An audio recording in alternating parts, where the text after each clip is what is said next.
Pour beaucoup de Genevois ou de Suisses, on a l'image du frontalier qui vient ici pour bosser, pour prendre son fric. Les frontaliers font le boulot que les Suisses veulent pas. Ah, ça, je déteste cette phrase-là. J'aime pas, j'aime engager.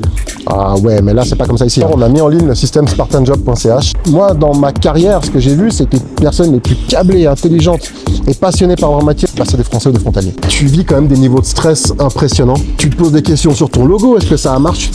En fait, tu deviens parano. Putain, je suis suisse.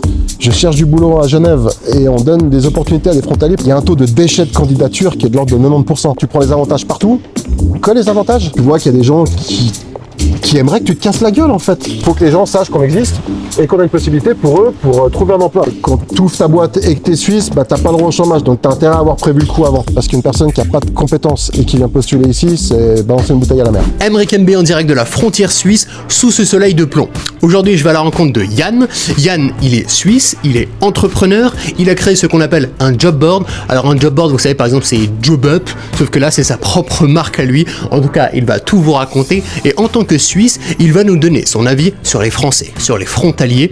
Mais avant, pour tous ceux qui ont le projet de venir travailler en Suisse, que ce soit en tant que frontalier ou expatrié et qui veulent être accompagnés tout au long de cette aventure qui peut être pleine d'embûches, avec mon équipe qui est notamment constituée d'un recruteur suisse, on vous accompagne de A à Z. C'est le premier lien dans la description pour pouvoir réserver un appel et ça vous permettra de pouvoir y candidater. Allez, c'est parti! Yann, comment vas-tu? Bah écoute, à plein pot, comme d'hab. Et toi? Eh ben ça va très bien et ça me fait très plaisir d'avoir un entrepreneur qui est suisse et qui entreprend en Suisse sur la chaîne. C'est une première. Eh ben bienvenue, écoute, c'est un plaisir. On est où là actuellement? Alors écoute, là on est sur Nyon, canton de Vaud, dans les bâtiments Régus qu'on loue de temps en temps. On a un petit peu de l'espace qui me permet à moi de me concentrer sur la stratégie, de sortir du cadre dans lequel je suis habituellement. Et puis de m'entourer de nouvelles personnes aussi. Ah, c'est une sorte de coworking? Oui, exactement. On a des bureaux sur Genève. Moi, de temps en temps, j'ai besoin de m'exiler. On est à 20 minutes. Hein. Tu as compris qu'on n'est pas sur un microclimat. Hein. Mais de sortir un petit peu de mon train de vie pour pouvoir me concentrer, d'être calme. C'est vrai que je t'ai pas demandé, mais tu veux peut-être te présenter, dire un petit peu qui tu es. Est-ce que monsieur est marié? Est-ce que monsieur a des enfants? Est-ce que fait monsieur? Dis-nous tout. T'as un doute du fait que quelqu'un veuille de moi? Moi, on va savoir. Écoute, alors ouais, non, moi, je suis un produit helvétique.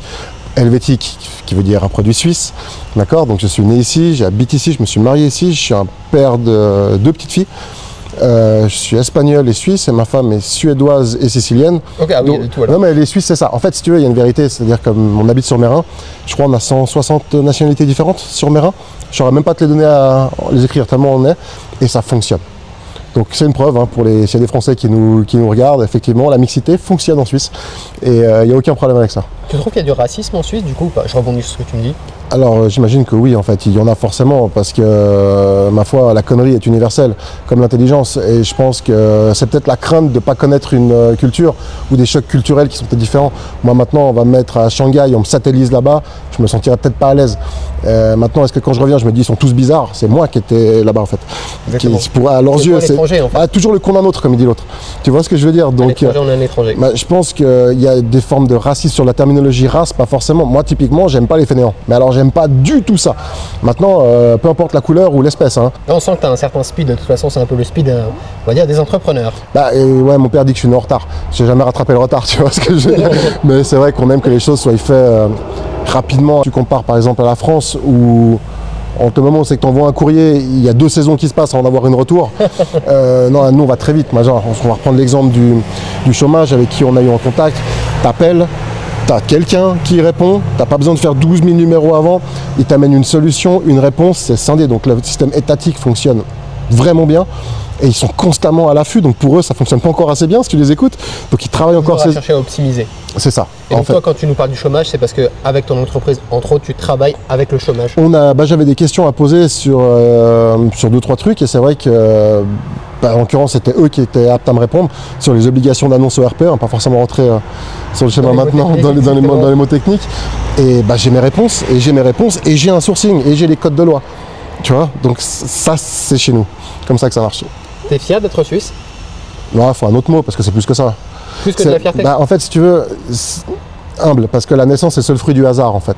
C'est-à-dire que moi j'aurais pu naître dans un pays qui est en guerre ou dans des pays dégueulasses ou dans des pays où il se passe des drames. J'ai eu la chance de naître dans un pays qui est la Suisse. ce qui était je suis pas fait exprès, hein. Donc je suis hyper reconnaissant de cette opportunité qui m'a été amenée Par la vie. par la vie. Voilà. Alors, C'était beau ça un peu, non? On fait Hein? des belles phrases. Ouais, tu vois, on se donne un peu. Mais non, mais c'est vrai que on a beaucoup de tristesse. Ouais, on a beaucoup de tristesse quand on entend des choses, quand j'entends sur la télé qu'il y a des papas en France, pour reprendre l'exemple, qui doivent accumuler 2-3 boulots, qui sont défoncés par des taxes, qui n'arrivent pas à s'en sortir, qui font dans le légal, parce qu'il y a moyen de faire du sale et de faire de l'argent, mais ils veulent pas, ils veulent rester structurés, ils veulent vraiment faire les choses correctement et qui s'en sortent pas. Moi, c'est quelque chose qui me touche. Je me dis, ok, nous c'est l'inverse. On s'est dit, d'accord, on faisait un peu d'argent en travaillant en tant qu'employé. Maintenant, ensuite, tu n'as aucune sécurité dans l'emploi. Même du jour au lendemain. Ah ouais, même si t'es bon. Ouais, complètement. Puis socialement, si tu as fait un peu des conneries. Donc voilà, aujourd'hui on est reconnaissant de ça. Nous on s'est dit on va ouvrir une société parce qu'on veut faire plus, on veut amener plus et en fait on veut enlever la bride. C'est vraiment. Parce que vous, c'est une société qui fait quoi? Alors on a mis en ligne le système spartanjob.ch qui est ce que vous appelez en France une intérim. Boîte d'intérim, ouais. Ouais, exactement. Donc en fait l'idée c'est simple, les clients publient leurs offres d'emploi, les personnes qui cherchent un emploi postulent à ces offres et tout ça gavé à l'intelligence artificielle pour optimiser le temps un maximum. C'est la somme de mes expériences qui ont amené ça. Il y avait un gros manquement aujourd'hui là-dessus et l'idée c'est d'utiliser le cerveau uniquement quand il y en a besoin et d'automatiser tout ce qui peut l'être. Ok. Non, voilà, c'est ça. Et de vraiment mettre en avant les compétences des candidats. Parce que ce que j'ai vu dans ma carrière, c'est qu'il y a des personnes qui sont fantastiques au boulot, mais qui ont des CV qui sont éclatés. Donc pour une personne qui cherche du travail en Suisse, c'est une bonne option de boîte d'intérim. Bon, en Suisse, c'est agence de placement. Ah, c'est l'option en fait. Je ne vais pas vendre ça, mais c'est l'option. C'est-à-dire qu'aujourd'hui, c'est quelque chose qui n'existe pas. On arrive sur un marché avec un dynamisme de fou. Et en fait, on offre, il n'y avait pas d'autres possibilités. Il y avait des concurrents qui faisaient à peu près la même chose via du scrapping, ils récupéraient des offres d'emploi un peu partout. Nous, toutes nos offres d'emploi sont des offres réelles. C'est-à-dire que les clients ont un contrat avec nous. De fausses offres d'emploi, c'est ça du scrapping? Alors ouais, du scrapping en fait, c'est que tu vas chercher des offres partout. Donc en gros, toi tu cherches un boulot, tu vas sur un site, je vais pas te donner les noms parce que tu cherches un boulot, donc tu vas sur le site, tu t'inscris, tu mets ton CV, puis quand tu vas cliquer sur une offre d'emploi, ça t'ouvre Migros, Ikea, et tu dois te inscrire sur le site de Migros ou d'Ikea. Donc qu'est-ce qui s'est passé avec les premières informations que tu as données en fait? La question que tout le monde se pose. Nous, nos offres, c'est des clients qui mettent leurs vraies offres d'emploi. Ils cherchent vraiment quelqu'un. Donc ça va, la candidature va directement à la cible. Et nos clients utilisent Spartan Job pour trier leur candidature. C'est ce qu'on explique un petit peu aux candidats parce qu'ils disent ouais mais si j'ai vu qu'il y avait le client Elite Sourcing, Man Emploi, n'importe quoi, pourquoi on ne leur envoie pas directement? Parce qu'ils utilisent Spartan Job pour gagner du temps, pour trier les candidatures, donc postuler via le système. Ok, ça fait combien de temps que tu as créé cette boîte? Alors on a 3 ans de développement et on a mis en ligne la version utilisable, okay. Parce que tu connais cette phrase, si tu es satisfait de la version 1, c'est que tu as livré trop tard. D'accord? Donc on a mis une version 1. Pour moi, la vraie version est en ligne réellement depuis 3-4 mois.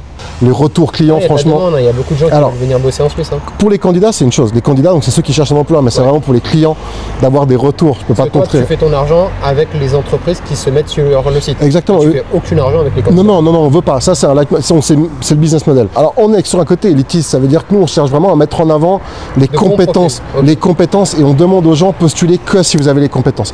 On l'a vu, moi, dans le recrutement, sur mes anciens postes, c'est clairement ça. Il y a un taux de déchet de candidature qui est de l'ordre de 90%. Tu veux qu'on parle du 90 ou pas? 70, 80, 90, ok, il n'y a pas de débat, on a déjà discuté là-dessus. Ouais, si tu veux dire comme ça, dis-le comme ça, ça me va. D'accord, donc il y a 90% de déchets. Des déchets, c'est-à-dire c'est les candidatures qui n'ont rien à faire là. C'est le gars c'est comme si tu es dans la mer, tu dis tiens je vais pêcher, tu fous la main, tu dis je vais choper un truc. C'est la même statistique en fait, tu n'attraperas rien comme ça. Il faut des outils, il faut une canne, il faut savoir où tu vas pêcher, il faut des outils, il faut connaissance déjà du marché. Compétence, expertise. Exact, maintenant celui qui ne veut pas l'utiliser, il n'utilise pas. Moi, mon fou, il est déjà gratuit le truc. Donc on voit des commentaires de temps en temps, machin, ça. Bon, les gars, c'est gratuit, vous voulez pas l'utiliser, vous le prenez pas. Le chômage, typiquement, nous envoie des statistiques, on doit leur répondre. Parce que tu travailles avec le chômage suisse. Oui, exactement, parce qu'on est rattaché, on a les autorisations de placement privées et transfrontalières. Donc on a dû passer des examens, si on veut bien, pour donner carte blanche. Nous, on l'a fait. Je pense que certaines autres personnes, ils s'en foutent, ils ont dit on ouvre. Vraiment, ça va leur tomber dessus. Nous, on est suisse, helvète, donc on fait les choses carrées à la base. Quel conseil tu donnerais du coup à une personne qui veut venir travailler en Suisse, qui cherche du boulot ici? Que ce soit n'importe quoi, un Français ou un gars qui veut s'expatrier, ou même un Suisse qui recherche en Suisse. Ouais, alors ça va vraiment dépendre des compétences qu'il a, parce qu'une personne qui n'a pas de compétences et qui vient postuler ici, c'est balancer une bouteille à la mer. Parce qu'il y a beaucoup de postulations pour peu de postes. Maintenant, une personne qui est très qualifiée dans son secteur, ou extrêmement qualifié, il suffit de postuler, il sera contacté. Mais il y a des conseils, il y a des petits tips à avoir. Pire, c'est le gars qui arrive dans une agence d'intérim ou de placement, qui dit bonjour, je recherche du boulot de n'importe quoi. Et ouais, mais si toi tu sais pas comment moi je sais. Donc quel secteur ça va aller en fait? Non mais c'est basique ce que je te dis, mais c'est quelque chose qu'on entend souvent. Donc le CV, il y a un titre. Les photos. Bon dans rien. Ouais, exactement. Donc exactement. Le CV, il y a un titre. Les photos, le conseil que je peux donner, c'est surtout à ces dames qui utilisent des 300 balles de palette de maquillage et des filtres. C'est pas elles en fait. Sur la photo, on voit, parce que quand t'es là, je vois que c'est pas toi. C'est comme si moi je mets un masque de Deadpool ou Batman. Je suis Batman. Non, t'es Yann. Mets la photo d'Yann. Non, je m'en fous, je suis Batman. Mets ta photo, mec. On doit te reconnaître. Donc il y a des trucs qui sont basiques pour moi, mais qui sont aujourd'hui complexes. Un CV avec une structure. D'accord, faut imaginer que le CV derrière, il va passer dans une machine qui, elle, va traiter la partie haute comme étant la plus importante, la partie basse comme étant le moins important. Passion, chasse et pêche et bowling, t'es d'accord, tu le mets en dernière page. Exactement. Voilà. Donc pour le système, il le comprend ça. Donc vos CV vont passer par des machines. Il faut être le plus succinct là-dedans. Il y a plein de sites qui vont vous aider à faire votre CV. Il y a aussi ChatGPT, il y a des IA qui font ça, mais enfin le meilleur c'est de se faire conseiller quand même par des pros parce que c'est votre carte de visite. Moi si j'arrive maintenant, on se rencontre et puis je tire la gueule, tu vas te dire ce mec est bizarre. Même si après je suis cool. Par contre si j'arrive avec un dynamisme de fou, comment ça va, tu vas garder cette idée-là. Ton CV c'est ça en fait. Ton CV c'est un peu ton passeport pour la Suisse. C'est ta première image, exactement. Un titre et... Encore une fois, la personne qui est sur Marseille, qui connaît rien à la Suisse, qui jamais foutu un pied, mais qui a vu trop de vidéos TikTok en disant je veux du pognon, boy, ça va être compliqué. C'est très compliqué, hein, mais franchement, nous dans l'accompagnement, certaines fois, tu parlais de la photo, on voit des gens qui sur la photo ont une casquette, une sacoche, limite sont en train de fumer.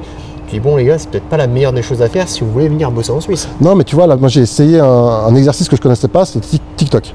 Je ne vais pas te mentir, ça s'est mis sur TikTok. Mais pas par obligation, parce qu'on m'a dit on va t'inviter à jumper dans un live. Je répète des trucs que je sais pas. Donc j'ai installé TikTok, j'ai vu un espèce. Je vais pas donner mon opinion là-dessus parce que je savais pas que ça existait à un point aussi bas. Donc on est loin, on doit être à la hauteur. Au niveau intelligence, on doit être au niveau du zéro absolu. J'ai vu des nanas se filmer en train de manger des pastèques. Et mais alors. Qui regarde ça, quoi, tu vois? Moi, je me pose la question, tu vois, j'ai 41 ans, je me dis, merde, mais qui regarde ce genre de trucs? Et 1, 2, 3, c'est pas une fois, hein, il y en avait plein. Et donc, heureusement, les gens avec qui je suis là-dessus font des contenus beaucoup plus intéressants. Et c'est vrai que les questions sont affolantes. Wesh, bien ou quoi, ça recrute? Ou pardon, messire, je vous en prie, tapis rouge, ça donne envie, tu vois, c'est un peu comme le wesh, madame. Ça, quel est ce doux bruit qui m'amène à cet homme-là, tu vois? Donc il faut être un peu rationnel dans les méthodes, dans la façon de parler, dans l'approche. Je sais qu'en France, il y a des applications pour trouver l'emploi, c'est du matching quasiment, comme Tinder. Tu vois, j'aime pas, j'aime, engagé. Ah ouais, mais là, c'est pas comme ça ici. Hein. Vraiment, c'est pas j'aime pas engagé. Ça veut dire que la première étape, c'est déjà d'arriver à faire le CV, de parler correctement. C'est déjà pas évident, mais parler correctement, c'est hyper important. Et ce n'est pas que ça, c'est aussi bien se vêtir.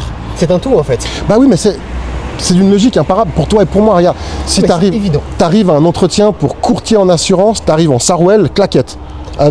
J'exagère le scénario. Quelle est l'image que tu vas donner?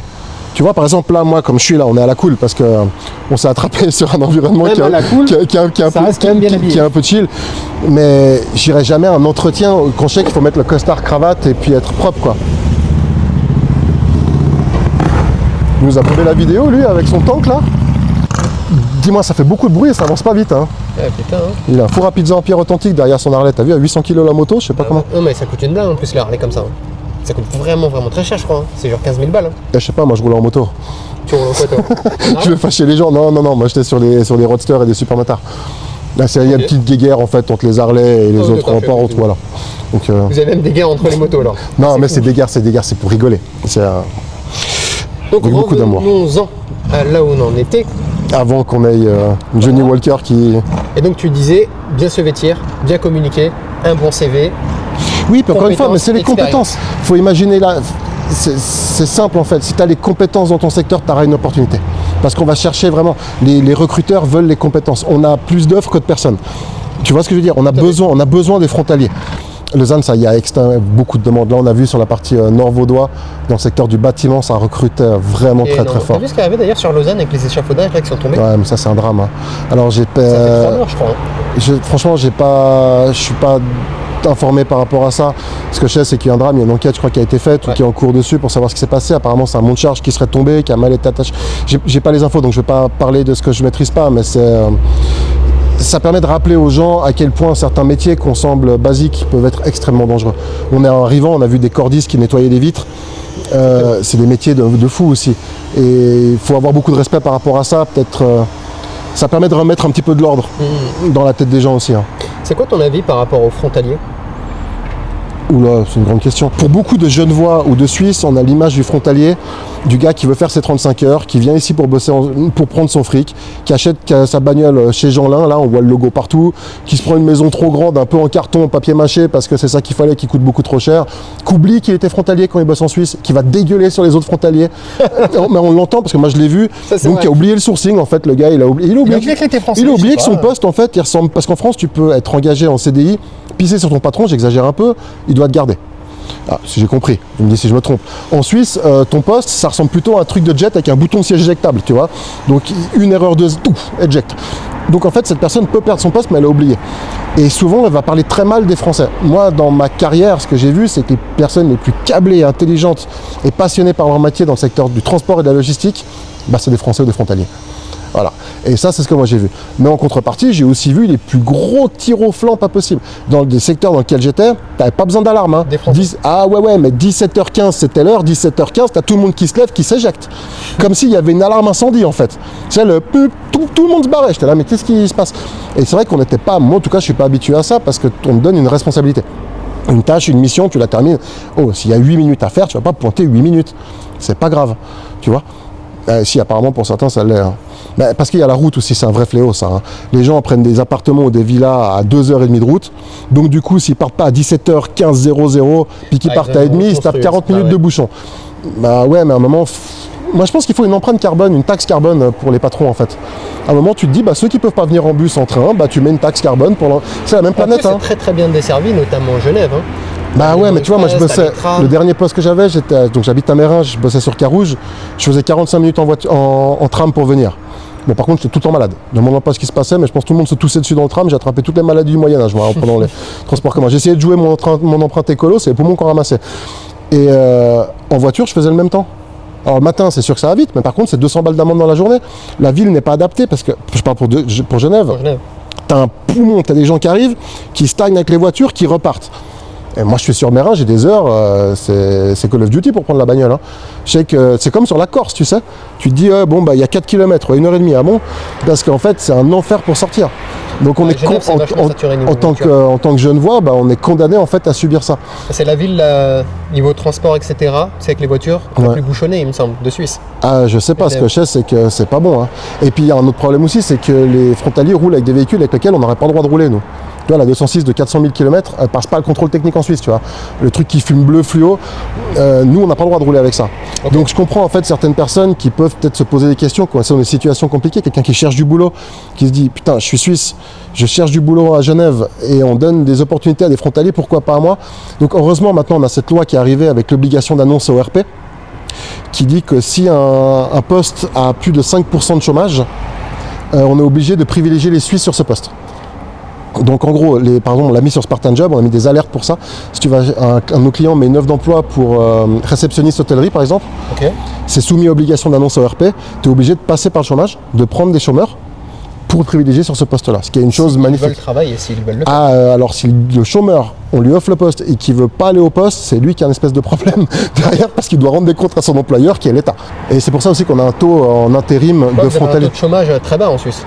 Qui est relativement toujours trop haut. Ben oui, mais si maintenant tu fais le calcul où tu te dis combien il y a de frontaliers qui travaillent par rapport aux Genevois, le taux de chômage devrait être de 0. Si tu suis le monde parfait. Priorité aux Suisses. Tu vois, bah, tu as toujours un peu des variables, mais c'est vrai que si tout le monde jouait le jeu, je pense qu'on pourrait encore diminuer cette partie-là. Est-ce que tu considères qu'il y a un racisme envers les Français en Suisse? Je sais pas.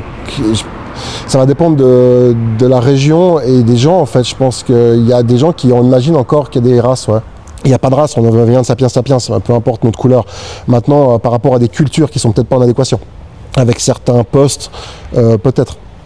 Maintenant, bon, je le vois, je l'entends comme toi, qu'il y a des racistes, qu'il y a des gars qui font des trucs, qu'il y a des clans bizarres.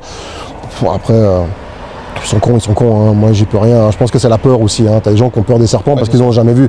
Maintenant, ils font des amalgames comme on l'a eu avec les Arabes et les terroristes. Moi je côtoie depuis trop longtemps des musulmans pour savoir que c'est les premiers à se battre contre cette espèce qui fait péter des bombes. Maintenant, est-ce que il y a un amalgame qui est fait, je pense qu'il est fait parce qu'il y a un manque de connaissances. Je vois pas comment ça peut y avoir du racisme quand tout fonctionne. Je me fous de la gueule des papas albanais avec qui je suis pote. Je suis très, ouais, mais je suis très pote avec avec eux. Les Albanais. Albanais, les Polonais, je sais même pas, il y en a. Les Russes, t'as tout ici. Il m'a dit qu'il venait où l'autre là? Je sais même pas, c'est des pays en haut du Bhoutan. Okay, je savais même pas que ça existait, tu vois. Donc il m'a montré, alors apparemment ils font du whisky qui est bon, moi je bois plus, donc je sais pas ce que c'est. Mais... Donc tu vois, on aime cette culture-là. Il y a une différence, ça fait partie de nous en fait. Et chez nous ça marche. Et on est un pays où on est fier de lever le drapeau. En France, tu lèves le drapeau français, on te traite de facho, on te brûle ta maison, tu vois.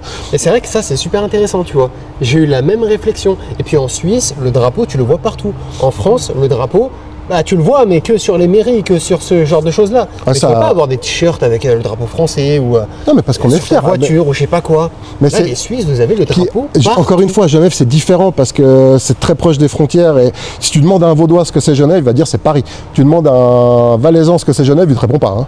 Il dit c'est où ils ont fait un trait, c'est bon, ils ont mis un mur.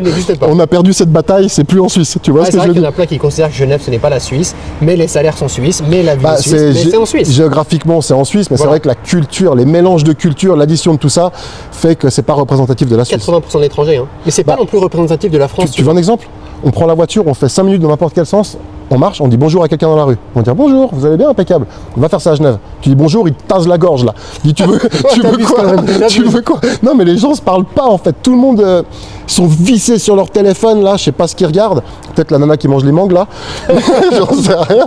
Tout le monde est vissé sur son téléphone et en fait ne se parle pas. Parce que c'est vachement égocentrique. Encore une fois, t'habites loin, des gens viennent ici, ils font leur bif, on le voit bien. Hein. À midi, ça arrive, ça mange sa gamelle, ça va dépenser des sous en Suisse si le thé est froid ou si le lait est moins cher, tu vois. Mais tu bosses dans ce pays, dépense ton fric ici, quoi. Moi maintenant, mon avis, c'est vachement personnel, ça concerne Koyan Jacquet. Moi, je veux aller habiter en Suède. Pour bosser en Suède, j'habite en Suède, je bosse en Suède. Moi, je vois pas l'intérêt. Si maintenant... frontalier, tu as des avantages économiques. Non, mais je comprends tous les avantages. Mais en fait, si tu veux, il faut imaginer qu'est-ce qu'ils pensent les Genevois. Pas moi, les Genevois. C'est-à-dire, tu prends les avantages partout, que les avantages, et en fait, tu amènes les inconvénients. La voiture, moi, tu prends la voiture, je me mets, il y a des contractuels partout parce que les bagnoles les villes est pleine. Donc si tu te mets dans la mentalité moyenne du Genevois, il se dit en fait ça vient prendre que les avantages et ça amène les inconvénients. Je te répète ce que j'ai entendu parce que moi je m'en fous, je le vis pas comme ça parce que je pense que l'humain, si eux ils imaginent qu'il faut faire, faut le faire. Moi j'aime trop mon pays pour pouvoir avoir ce genre de vision là. Okay. Non, pour ma part, je tu vois, pour les vacances où on parlait, tu vois. Non mais c'est un choix qui est accepté. Expatrié, tu as des avantages, tu as des inconvénients. Frontalier, tu as des avantages, tu as des inconvénients. Maintenant... Ouais, mais je crois qu'ils vont en avoir de plus en plus, non, des inconvénients parce que... Les frontaliers ? Ouais, parce que si j'ai entendu, il y a les assurances maladie aussi qui vont augmenter. Qui ont déjà augmenté, 100%. Ouais. Et voilà, ouais, mais toi, même moi, je paye 1400 francs, on est 4. Hein. Ouais, voilà, et puis si je dois faire les dents, je les paye 3000 balles par dent. Hein, c'est pas... Voilà. Donc voilà, tu vois, des avantages, des inconvénients. Mais je comprends que ça peut amener de la frustration pour les gens qui sont un peu belliqueux. Tu vois ce que je veux dire ? Mais après, voilà, les lois sont faites d'une certaine façon. Mais il y a des lois, il faut les respecter, tu vois. Donc maintenant, chacun profite et tire à la corde la couette à son... On a le droit, on le fait. Exactement. Ceux qui veulent être expatriés... Puis ça plaît au patron, hein, parce que sinon, il n'y aurait pas autant d'emplois sur Genève. Exactement. Maintenant, il y a une vérité. Salaire, tu sais. Par contre, maintenant, ce que j'aime pas entendre, moi, c'est les frontaliers font le boulot que les Suisses veulent pas. Ah, ça, je déteste cette phrase-là. Ça marche pas comme ça, en fait. Ça, c'est ce qui... Non, mais c'est ce qui est dit, mais c'est pas ce que moi je vois en tant qu'Helvète. Hein. Parce que moi, j'ai des amis à moi qui sont frontaliers. Fais gaffe, le gars. Ça fait 2 secondes que je regarde un ordinateur, je sais pas combien là. Non, viens, on plie tout. Les gens, ils les veulent plus. Les grands écrans comme ça ? Ouais, les grands, les courbes là. Pareil que c'est chiant à bosser avec. Bon, je vais vite voir s'il n'y a pas une embrouille qui s'est passée, parce que je sais pas s'ils ont foutu tout à l'heure. M'attendais pas à te voir. Ouais. Salut, ça va ? Très bien, vous-même. 112 ? Ouais, c'est fait. Ah, c'est déjà fini là ? Non, là on va aller. Ça pleuvait, on était mieux dehors là. Donc on va aller voir sur le resto s'il est ouvert. Ah, mais je savais pas que t'étais là. Ouais. T'as vu les bureaux, t'aimes bien ? Je suis pas fan, c'est trop... Je trouve ça angoissant en fait. Ouais, il y a ce côté un peu oxygène comme ça, mais c'est vrai que quand t'as besoin d'une pièce pour pouvoir te poser tranquillement, franchement c'est rêvé. Ouais, après c'est sûr que c'est calme, je te jure, t'as ta pièce qui est... Voilà, exactement, t'es tranquille, tu mets ton espace. Ça manque de créativité en fait, mais tu sais... ça manque de décoration, de... tu sais que c'est éphémère, tu sais que c'est un moment où tu seras à toi, c'est à toi, tu te mets dedans, tu bosses, tu mets ton bordel, tu fais ta journée, tu rentres, et ça t'a permis d'être déconnecté en fait. Et c'est comme ça que ça se fait maintenant, non ? Minimaliste, c'est ça ? Les salles de conférence, par exemple, c'est incroyable. Déjà, la technologie, elle est vraiment bien foutue là-bas. Parce que tu sais, de mettre des grands écrans, moi je connaissais pas. Et en fait, tu écris sur l'écran avec un stylo, puis quand tu fais avec la main, ça efface tout.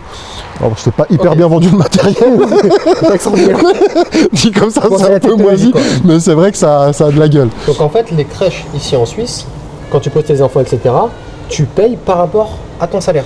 Ouais, c'est ça, c'est un vrai problème parce qu'il n'y a pas assez de place de crèche. Et c'est une galère. En fait, si tu veux suivre le raisonnement, dès que tu sais que tu es enceinte, donc à 3 mois, il faut déjà commencer à booker une place pour arriver à y trouver. Nous, on n'a pas réussi à trouver pour une de nos filles. Après, on n'était pas spécialement emballés non plus. C'est vrai qu'on n'a pas été assidus dans la recherche parce qu'on voulait pas... on voulait qu'il y ait un des deux parents qui s'occupe des petites pendant les... Ouais. Voilà.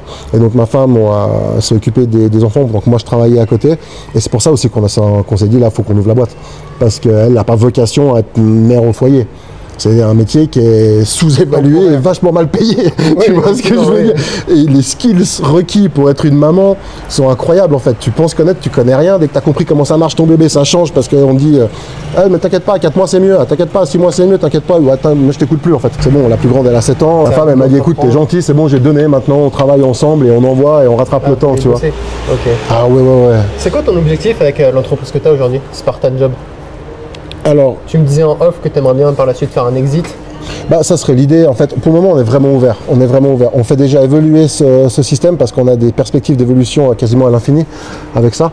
Parce qu'on va amener des modules de formation. On veut vraiment que les gens qui vont sur Spartan puissent savoir des informations sourcées, donc réelles par rapport aux questions qui peuvent se poser, qu'on puisse leur amener des modules de formation. C'est très important pour nous que les gens arrêtent de se poser à la maison, de commander Deliveroo et de regarder Netflix, mais qu'ils utilisent leur temps pour se former, pour parfaire leurs compétences. Pour se mettre en avant, puis aussi peut-être pour pouvoir passer en indépendant. Parce qu'on voit aujourd'hui qu'il y a énormément de demandes. Là, on va rentrer sur un système de formation qui va te permettre de devenir courtier indépendant. Demande-moi pas comment ça marche, parce qu'on m'a expliqué 3 fois, mais j'ai toujours pas compris.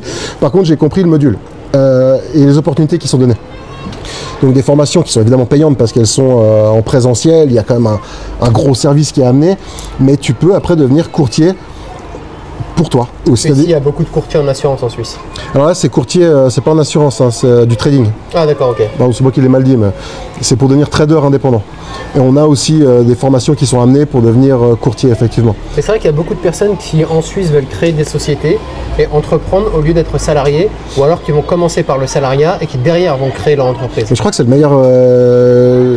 meilleur scénario, en fait, au niveau de la chronologie. Salariat et après entrepreneur? Ouais, exactement. En tout cas, moi, c'est ce que j'ai fait, donc c'est vrai que je me projette sur ce que je connais. Je pense que de se lancer en entrepreneuriat, soit tu as des énormes fonds, donc tu peux perdre du fric. Ouais. Parce que tu vas faire, ou soit tu vas faire des conneries puis tu vas en cracher 1, 2, 3 avant de comprendre que, ou alors tu es entouré de gars qui sont vraiment très bons et peut-être qu'à un moment c'est eux qui vont se dire attends, est-ce que vraiment on traîne un boulet ou est-ce qu'ils nous apportent une valeur ajoutée à la société. Mais l'expérience acquise pendant ton daily work, ton travail de tous les jours, elle est vraiment essentielle pour la suite en fait. Tu trouves que c'est facile d'ouvrir une entreprise en Suisse? Comment tu Facile d'un point de vue administratif, c'est très simple. Il faut juste éviter les escrocs en fait. Tu as quand même pas mal de sociétés qui vont être là pour piquer du pognon, 80, 200, 300 balles, 600 balles pour gérer. En fait, ils ont imprimé des feuilles que tu as trouvées sur les sites de l'État. Encore une fois, la Confédération fait un travail excellent par rapport à ça. Tu vas sur les sites de l'État, tu as les détails, tu remplis les formulaires, tu suis ce qui est marqué point par point, tu fais ce qui est marqué. Si tu as une question, tu les appelles, ils répondent, ils t'aident et ils t'aident volontiers. Donc franchement, non, c'est pas le plus compliqué. Le plus compliqué, c'est de dormir. D'arriver en fait à te reposer, à te détacher de ta boîte. Le niveau de stress en fait, le niveau de stress qui t'arrive dessus à l'ouverture, il est même monumental. Et t'as quand même beaucoup de gens qui sont pas là pour t'aider. T'as tout le monde qui va te dire je serai là, t'inquiète pas, je vais te filer un coup de main, je connais. Et quand ça ouvre, il y a personne. Et sans compter que t'as des gens qui vont être néfastes. Nous, on a eu le cas. On a eu le cas vraiment avec une personne proche de nous. Comment ça crée? Ouais, exactement. On était sur tous les fronts. Puis en fait, on a fait une connerie. Il y a un des posts qu'on a mis sur un des réseaux sociaux où il y avait une faute d'orthographe. Et cette personne s'est permise de m'appeler en se foutant de ma gueule, en me disant c'est une honte, c'est une rencontre, franchement, c'est une insulte à l'intelligence, t'as fait une faute d'orthographe, bouffe. Et je dis mais Léo, t'es au courant qu'on fait 50 000 trucs en même temps, qu'on démarre? Et du coup, ça revient sur ce qu'on disait tout à l'heure, ça m'a vexé. Là où j'aurais pas dû être vexé en fait. C'est vrai que tu vois qu'il y a des gens qui aimeraient que tu te casses la gueule en fait.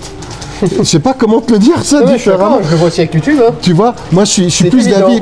Je vois un gars que j'ai pas vu depuis longtemps qui arrive dans une Lamborghini Urus, mais je suis fier de lui. Tu vois? Et à côté de moi qui me dira chien, tu vois. Disons, il a réussi, comment il a fait? Mais je suis fier de lui. Mais jamais je me permettrais d'aller le défoncer ou de critiquer sur la réussite de quelqu'un. Donc il faut, et puis surtout avec l'avènement des réseaux sociaux, tu vois maintenant, bah, là la preuve, il y a une caméra qui me suit, regarde de partout. Je dois mettre mon visage sur les réseaux, et ça c'est quelque chose que je voulais pas faire au début parce que je pense que j'avais peur en fait, je vais pas te mentir, je pense que j'avais peur d'avoir des commentaires en disant t'as vu comme il parle, regarde il a l'air à moitié con, peut-être que ça, et ça me faisait peur. T'en auras, hein, je te le dis. Hein. Ouais, bah ça. Il y en a toujours. Mais je vais en avoir, mais la clé c'est de pas lire ça en fait, je m'en fous, je sais où je vais, on sait où on va, et nous on a notre chemin à faire. Maintenant, ceux qui aiment pas, ils regardent pas. Tu vois, sur les réseaux, tu mets un truc, tu postes quelque chose, et moi aussi, parce que mon ex-copine et mon pote. Et on s'en fout en fait de ça là. Mais... Ça fait pas longtemps que tu es sur les réseaux, toi, tu découvres encore. Et ouais, moi je fais partie de cette génération, je te jure. T'as encore beaucoup de choses à découvrir. T'aurais dû voir le choc quand j'ai découvert TikTok en fait. Franchement, c'était un choc. Après TikTok, bon, c'est un bon réseau, mais c'est discutable. C'est pour ça que moi je préfère bien plus YouTube ou Instagram. Mais je suis sûr, et parce que j'ai vu des personnes qui travaillent avec ces réseaux et leurs contenus sont extrêmement bons. Mais le problème c'est qu'il n'y a pas de médian quoi. Il y a extrêmement bon et l'autre qu'on n'a pas le droit de dire. Et c'est quoi la médiane en fait? C'est juste ça qui m'inquiète un petit peu pour la suite. Hein. Pour toi, qu'est-ce qui fait un bon entrepreneur et quels conseils tu pourrais donner à des personnes qui nous regardent et qui ont envie d'entreprendre en Suisse? Alors je vais te répondre clairement que j'ai pas la légitimité pour te répondre, c'est beaucoup trop frais pour moi. J'ai pas du tout l'expérience pour donner. Moi je suis dans le dur encore, donc c'est l'inverse les gars. Si vous avez des conseils à me donner, je suis preneur. Tu vois ce que je veux dire? C'est l'inverse, parce que je suis dans le dur dans certains cas. Et en fait c'est la même chose, tu vois. Regarde. Quelles sont alors les difficultés auxquelles tu fais face aujourd'hui en tant qu'entrepreneur? Bah pas assez en fait, ça coule pour nous, c'est ce qui m'inquiète en fait, c'est que j'ai peur du calme, tu sais le milieu de tempête là, le calme avant la tempête. Nous ça roule, donc c'est ça qui m'inquiète, je me dis à un moment je vais me prendre une gauche à Tyson qui va sortir de je sais pas d'où là, mais ce que je peux donner comme conseil c'est franchement allez-y.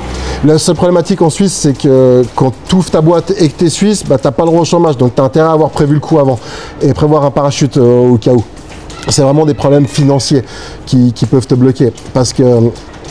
Et surtout avec qui? Moi j'ai pas ce problème parce que je l'ai fait avec ma femme. D'accord? Donc c'est bon, mais c'est vrai que quand je vois les amis à moi qui ont ouvert des boîtes avec des autres potes, ils ont perdu leur boîte et leurs potes. Ouais. Et je sais pas si tu valides ça. Et en fait, je pense que la clé, c'est avec qui tu vas le faire en fait. C'est comme partir en vacances avec un pote. C'est une bonne idée, mais au bout d'une semaine, t'as envie de l'égorger un peu. Hein. Tu vois, même ton meilleur pote, au bout d'une semaine, tu te dis, c'est bien s'il se réveille pas. Tu vois. Et je dis ça avec beaucoup d'amour parce que ça arrive à tout le monde et je pense qu'il y a des gens qui se reconnaîtront un petit peu là-dedans. Mais tu vis quand même des niveaux de stress impressionnants. Tu te poses des questions sur ton logo, est-ce que ça marche? En fait, tu deviens parano sur des trucs qui sont pas encore arrivés et la seule réponse valable, à mon avis, où c'est que tu te vois dans 5 ans, c'est laisse-moi finir la semaine. Il faut que les gens sachent qu'on existe et qu'on a une possibilité pour eux, pour trouver un emploi. Alors regarde, je l'ai mis partout, t'as vu, on a fait le toit, parce qu'il n'y a pas tout le monde qui habite au rez-de-chaussée, en fait. Et t'as même fait l'arrière. Bah, le problème, c'est que je me fais flasher à chaque fois, les gars qui prennent des photos, ça allume le flash, et moi je fais à chaque fois un saut, je crois que je me suis pris un radar. Mais écoute, ça marche plutôt pas mal, parce qu'on a eu des retours avec ça, on les a vus par mail. Il y a des gens qui disent j'ai vu la voiture, comment ça marche, et puis qui vont sur le site. Donc, mais c'est du marketing d'une certaine façon. Business voilà. is business. Maintenant, c'est sûr que ça marcherait mieux sur une vraie bagnole jolie. Hein. C'est ce que je me disais, ouais, tu aurais fait ça sur une. Mais c'est la voiture familiale. Déjà, tu l'as sur un Brabus ou je sais pas quoi. Tu la juges pas, c'est un membre intégrant de notre famille. On a fait comme ça pour le moment. Après, on verra pour la suite. Hein. Mais logoté, on était obligé. Ça fait de la publicité gratuite. Tout le monde la voit, puis je te dis qu'elle fait un carnage. Hein. Il y en a plein qui ont peur de la température en Suisse d'ailleurs, du climat. Qui me demandent oui mais en Suisse il fait quel temps, s'il fait trop froid, etc. Ouais, c'était un été franchement c'est comme la France. Ça a plu au début de l'été, c'était magnifique, après il a fait très chaud, donc ça a amené de l'eau. Non franchement c'était un bel été. Bah, on a eu du coup de bol avec cet appartement, hein, parce que les appartements qu'ils ont fait en face... 3000, 3002. Hein. Ouais c'est 3000. Ouais. Oh là là, 3000 balles, c'est fou. 3000 balles de loyer, mais à ce prix là je pars à Dubaï, hein. Pour faire quoi? C'est quand t'as pas envie d'aller à Dubaï et puis que tu veux rester. C'est vrai que c'est très très cher, mais bon, après tu trouves sûrement des appartements beaucoup moins chers. T'as des appartements qui sont subventionnés aussi. Nous, on est pile dans la target où il n'y a pas de subvention, c'est marqué 9 comme ça. Donc. Je remercie bien évidemment Yann pour son intervention et j'espère que la vidéo vous aura plu. Je rappelle pour ceux qui ont le projet de venir travailler en Suisse et qui veulent être accompagnés, ça se passe via le premier lien en description. Nous, on se revoit très vite via une prochaine vidéo. C'était Emric MB. Restez vaillants. Ciao!